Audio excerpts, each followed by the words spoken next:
Welcome to Kenton Teaches. Enjoy the video. In this video, I will show you how to make apple pie. First, let's prepare the perfect crust. You'll need 2 1/2 cups of all-purpose flour, 1 cup of very cold butter, and about 1/2 cup of ice water. Combine your dry ingredients, then cut in the cold butter until it resembles small, pea-sized crumbs. Gradually add the ice water, mixing until the dough just comes together. Divide the dough, flatten into discs, and chill for at least 30 minutes. Next, let's create that irresistible apple filling. You'll want to peel, core, and slice about 6 to 8 medium-sized apples, aiming for about 6 cups of sliced fruit. A mix of Granny Smith and Honeycrisp works wonderfully for a balanced flavor.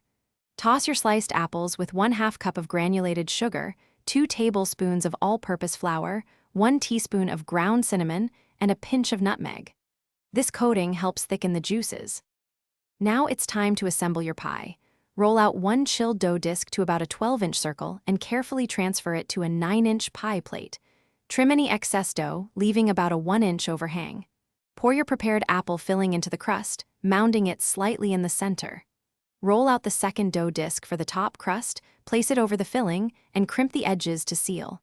Cut a few vents in the top. Finally, let's bake this masterpiece. Preheat your oven to 425 degrees Fahrenheit. Place the pie on a baking sheet and bake for 15 minutes.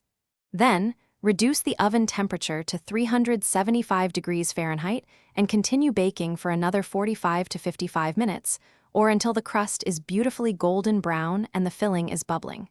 Let it cool completely before slicing.